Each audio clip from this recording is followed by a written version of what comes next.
She announced, "I can't marry you. My heart belongs to my ex," into the microphone at our engagement party. I smiled, got it, thanked everyone for coming, and left her standing there with tears on her dress. Hours later, a name she'd forgotten returned to. There's something uniquely devastating about being humiliated in front of 200 people who are supposed to be celebrating your future happiness. I'm sitting here 3 days later, still processing what happened, and I keep coming back to one thought. Maybe this was always going to end this way. I'm Dylan, 28, and I need to give you some context that's probably going to sound weird, but it's important for understanding how we got here. I've been engaged to Sophia for 6 months. She's 26, comes from one of those old money families where the furniture costs more than most people's cars. Her father owns an investment firm, they have a house in the Hamptons, the whole thing. I, on the other hand, grew up in foster care after my parents died when I was 8. Here's where it gets complicated. I'm not poor, not even close, but I've spent the past 3 years of our relationship letting Sophia and her family think I am. I started a tech company when I was 23. Made some smart investments, reinvested profits, built it into something substantial. Without getting into specifics, let's just say my net worth would surprise people who know me as the quiet guy who drives a Honda and wears jeans to nice restaurants. But I learned early that when people find out you have money, everything changes. Suddenly you can't tell if someone likes you or likes what you can provide. So I keep it simple, rent a modest apartment, live below my means, and watch how people treat me when they think I'm just getting by. Sophia met me through mutual friends and knew I worked in tech, but I let her assume I was struggling. Her family tolerated me because she seemed happy, but I could tell they thought she was slumming it with the poor orphan boy. The engagement party was supposed to be at her parents' country club. 200 guests, open bar, the works. I offered to help pay, but her father insisted it was his responsibility. "Don't worry about it, son," he said with that condescending smile I'd grown used to. "We've got it covered." Everything was going fine until the toast started. Sophia had been drinking, which wasn't unusual, but there was something different about her energy that night. Restless, almost manic. When her father handed her the microphone to say a few words, I expected the usual "thanks for coming" speech. Instead, she started talking about truth, about how important it was to be honest about your feelings, about how life is too short to live a lie. I was standing next to her, smiling and nodding like an idiot, having no idea what was coming. "I need to tell everyone something," she said, her voice getting louder. "I need to be honest about what's in my heart." That's when she turned to look at Colt Rayner, her childhood friend who was standing near the back of the room with the other single 20-somethings. "Colt," she said, and the entire room went silent. "I know this is wrong, and I know it's going to hurt people, but I can't marry Dylan when my heart belongs to you." The microphone picked up every word perfectly. 200 people heard her say that she couldn't marry me because she was in love with someone else. But she wasn't done.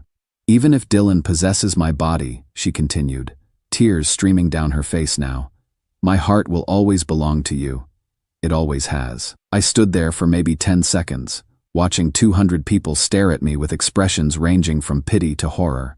Sophia was sobbing into the microphone, Colt looked like he wanted to disappear into the floor, and her father was frantically trying to get the microphone away from her. I've never felt smaller in my life, or more betrayed. This wasn't just a private conversation that got out of hand. This was a deliberate, public destruction of our relationship in front of everyone we knew. When I finally found my voice, all I said was, "Well, that settles that. Congratulations to both of you." I took the engagement ring from my pocket. I'd been planning to upgrade it as a surprise, and set it on the gift table. Then I walked out while 200 people watched in complete silence. I've been staying at a hotel since then. Sophia has called 47 times. Her father has called 6 times. Even Colt called once, though I didn't answer. The weird part is, I'm not devastated the way I expected to be. I'm angry, sure. Humiliated, absolutely. But there's also this strange sense of relief, like I've been freed from something I didn't even realize was constraining me. Maybe that's the orphan in me. I've been abandoned before, and I survived it. Maybe this is just what happens when you build your whole relationship on a lie, even if it's a lie designed to protect yourself. I don't know what comes next. but I do know I'm done pretending to be someone I'm not to make other people comfortable. Update 1. I've been getting messages asking what happened after I left the party. So here's the update nobody wanted but probably expected. I spent Saturday night at a hotel downtown, mostly just sitting by the window trying to process what had happened. Around midnight, I started getting texts from friends who'd been at the party. Apparently, after I left, things got even messier. Sophia had a complete breakdown, started screaming at Colt about how he'd ruined everything by not fighting for her sooner. Her parents had to physically remove her from the venue. Several guests left immediately after my exit, which pretty much killed any remaining party atmosphere. Colt, according to my friend Jake who witnessed this, just stood there looking shell-shocked. When Sophia demanded he declare his love for her in front of everyone, he apparently said, "Not like this, Soph. Not like this." Sunday morning brought a new kind of hell. The voicemails. From Sophia. "Dylan, please, you have to understand. I've been fighting these feelings for months. I thought if I just went through with the wedding, they would go away. I never meant for it to happen like this." From her father. "Son, I know this is difficult, but perhaps we can work something out. Sophia is confused, but she cares about you. Let's not make any hasty decisions." From her mother. "Dylan dear, you know how dramatic Sophia can be. She's always had a flair for the theatrical. I'm sure once she sobers up and thinks clearly, this will all blow over." That last one especially pissed me off. 23 voicemails, and the best explanation her mother could offer was that my public humiliation was just Sophia being dramatic. Monday, I did 3 things that felt like taking my life back. First, I called a lawyer to discuss dissolving our engagement legally. We'd signed some papers when we got engaged related to the wedding planning and venue deposits, and I wanted to make sure I was clear of any financial obligations. Second, I called my assistant Elena, the only person who knows the full scope of my business situation, and told her to accept the Forbes interview request I'd been putting off for months. If I was going to stop hiding who I really am, might as well go all the way. Third, I blocked Sophia's number. Not because I was angry, but because I realized that every conversation we'd ever had about our future had been based on her fundamental misunderstanding of who I was and what I could offer. Elena, who's been with me since I started the company, and is probably the closest thing to family I have, was furious on my behalf. "5 years I've been telling you to stop playing poor," she said when I told her what happened. "5 years I've watched you drive that beat-up Honda when you could buy a Tesla with cash. And this is what happens when you let people underestimate you." She had a point. I'd been so afraid of being used for my money that I'd created a situation where someone could publicly humiliate me for not having enough of it. The Forbes piece is scheduled to run next week. It's about young entrepreneurs who've built substantial companies before 30. The headline they're planning: "From foster care to fortune, how one orphan built an $8 million tech empire." I haven't told Sophia about the article, or her family, or Colt, but they're going to find out soon enough what they actually threw away. The strangest part about all this is how clear everything seems now. For 3 years, I've been walking on eggshells, trying to prove I was worthy of someone who was secretly in love with someone else. I've been living like I had something to prove, when the truth is, I never did. I'm not angry anymore. I'm not hurt anymore. I'm just done. Tomorrow I'm looking at apartments, real apartments, with the amenities I can actually afford. I'm done pretending to struggle financially to make other people comfortable with my presence in their lives. Update 2. The Forbes article went live yesterday morning at 6 a.m. By 6:47 a.m., my phone had exploded. I should have expected this, but somehow I didn't anticipate how quickly word would spread, or how dramatically it would change the entire narrative of what happened at my engagement party. The article was exactly what Elena had promised. A deep dive into my background, the company I built, the investments I'd made, and the current valuation of everything I'd created. The writer, James Morrison, had done his homework. Financial documents, business partnerships, even testimonials from clients and competitors. The most surreal part was seeing my story laid out like that. Orphaned at 8, aged out of foster care at 18, started his first company with $3,000 in savings and a laptop he bought secondhand. Today, Dylan crosses various business interests, are valued at approximately $8.2 million, making him one of the youngest self-made millionaires in the regional tech sector. I was having coffee and trying to mentally prepare for whatever reaction was coming when Sophia called. I almost didn't answer, but curiosity got the better of me. Dylan. Her voice was completely different from the tearful, desperate messages she'd been leaving. Cold, almost suspicious. We need to talk. I don't think we do. I just saw the Forbes article. Okay. $8 million, Dylan. $8 million. Is there a question in there somewhere? She was quiet for a long moment. How long have you been lying to me? I never lied to you. I just never told you how much money I have. That's the same thing. No, it's not. Lying would have been telling you I was poor. I just let you make your own assumptions about my financial situation. For 3 years? For 3 years. Another long pause. We need to meet. There are things you don't understand about what happened Saturday night. I understand perfectly. You're in love with Colt. You made that very clear in front of 200 people. It's more complicated than that. I almost laughed. It really isn't, Sophia. You said my body might be yours, but your heart belongs to him. That's pretty straightforward. I was drunk. I was confused. I've been under so much pressure from my family about this wedding. And now that you know I have money, you're suddenly less confused. She didn't have an answer for that. The conversation ended with her demanding to meet in person and me telling her I was busy, which was true. I had 17 other calls to return, including several from business reporters wanting follow-up interviews, and 2 from investment firms that had apparently been trying to reach me for months. But the most interesting call came from Colt. Dylan, man, I owe you an explanation. No, you don't. Yes, I do. What Sophia said at the party, it wasn't true. Or it wasn't the whole truth. I waited. I've known her since we were kids. Our families are close. There's always been this expectation that we'd end up together eventually, but I never felt that way about her. When she got engaged to you, I was relieved. Relieved. Because it meant I could stop pretending there was something between us that wasn't there. I care about her, but not the way she wants me to. Then why didn't you say that Saturday night? Because she was having a breakdown in front of everyone and I panicked. I thought if I just didn't respond, it would all blow over. And now I've seen the Forbes article, and I'm starting to understand why she's been calling me non-stop since Sunday. We talked for another 20 minutes. Colt, it turns out, is a struggling artist whose family money dried up years ago. He lives in a studio apartment and teaches art classes to pay rent. When Sophia was confessing her love for him, she thought she was choosing poverty over wealth. Turns out she was actually choosing poverty over 8 million. The irony is almost funny. Almost. Her father called me this evening. Richard Whitmore, who spent 3 years treating me like a charity case, suddenly wanted to discuss business opportunities and family connections. Dylan, son, I think there may have been some misunderstandings about your situation.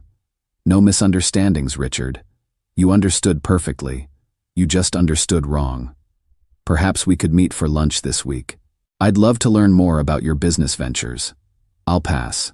Now, let's not be hasty. Family is family. We're not family anymore. I hung up. The weirdest part about all this isn't Sophia's sudden change of heart or her father's newfound interest in my business acumen. It's how free I feel. For 3 years, I've been performing the role of someone grateful to be included in their world. Turns out I never needed their world at all. Final update. It's been 6 months since the engagement party disaster, and I'm writing this final update because the story took some turns I didn't expect and taught me things about myself I probably needed to learn the hard way. First, the immediate aftermath of the Forbes article was exactly as messy as you'd expect. Sophia called me 17 times the day it came out, followed by 43 text messages that escalated from "we need to talk" to "you owe me an explanation" to "how could you humiliate me like this?" The last one especially got to me. I was the one who humiliated her? We finally met for coffee 2 weeks after the article, mostly because she wouldn't stop showing up at places I was known to frequent. The conversation was surreal. "You made me look like a gold digger," she said, sitting across from me in the same cafe where we'd had our first date 3 years earlier. "You made yourself look like a gold digger. I just stopped pretending to be poor." Do you have any idea how this looks? I publicly rejected a millionaire for a starving artist? I thought you publicly declared your love for Colt because that's how you really felt. She looked down at her coffee. It was more complicated than that. How? That's when she finally told me the truth. Not the romantic truth she'd proclaimed at the party, but the real truth that explained everything. Her family had been pressuring her to marry someone with money and status. I didn't fit the bill in their eyes, but they tolerated me because she seemed happy. Colt was worse. No money, impractical career, wrong social circles. So she'd convinced herself she could learn to love me enough to go through with a marriage that would satisfy her parents' expectations. But as the wedding got closer, she panicked. The public confession wasn't about love, it was about sabotaging something she felt trapped in. I thought if I made it impossible to go through with the wedding, I could blame it on my feelings for Colt instead of admitting I was marrying you for the wrong reasons. And Colt knew this? Colt knew I was using him as an excuse to avoid a marriage I didn't want. That's why he looked so uncomfortable at the party. So the great love story that had humiliated me in front of 200 people was actually a panic-induced escape plan that had nothing to do with Colt and everything to do with her fear of marrying someone she thought was beneath her family's standards. The conversation ended with her asking if we could start over, now that she knew my real situation. When I asked what she meant by that, she said, "Well, everything's different now that I know you can actually provide the kind of life I want." I thanked her for her honesty and left. Colt reached out a month later with his own confession. He'd been avoiding Sophia since the party, but she'd been persistent. Finally told her he wasn't interested in a romantic relationship, never had been, and definitely wasn't interested now that he knew she'd been using him as an escape route. She offered to help me financially, he said during our conversation. Said she knew people who could help my art career. When I asked where she'd gotten money to help anyone, she said she was working on getting back together with you. So even her attempt to win over her supposed true love had been contingent on reconciling with me first. The family situation resolved itself predictably. Her father called twice more about business opportunities, before I told Elena to inform him that I wasn't interested in mixing business with people who'd treated me like charity for 3 years. Her mother sent me a handwritten note apologizing for misunderstanding my circumstances and hoping we could maintain our family connection. I didn't respond. But here's what I learned that I didn't expect. Hiding my wealth hadn't protected me from people who cared about money. It had just attracted a different kind of person who cared about money. Sophia didn't love me or not love me because of my bank account. She was trying to solve a problem about her future security, and I was either an acceptable solution or I wasn't. My actual feelings, my personality, my character, none of that mattered in her calculations. The money was always the point. I just hadn't realized it. 6 months later, I'm dating someone new. Her name is Rachel. She's a veterinarian. And she found out about my business situation on our second date when she Googled me after seeing the Forbes article shared on LinkedIn. Her response was to insist we split the check for dinner. "I need to know you're interested in me, not my financial opinions," she said when I tried to pay. "We've been together 4 months now. She makes her own money, pays her own bills, and has never once asked me about investments or business opportunities or what kind of house I'm planning to buy. Last week, she made me laugh by saying, 'I'm glad you're successful, but I was already interested in you before I knew you could afford to spoil me. Don't start now.' That's when I realized what I'd actually learned from this whole experience. The problem was never whether to reveal my wealth or hide it. The problem was being with someone who saw me as a means to an end rather than an end in myself. Real love isn't about what someone can provide for you. It's about choosing someone and continuing to choose them, regardless of what they have or don't have. Sophia never chose me. She chose what she thought I could do for her. And when that didn't seem like enough, she looked for someone else to choose. When she found out what I could actually do for her, she wanted to choose me again.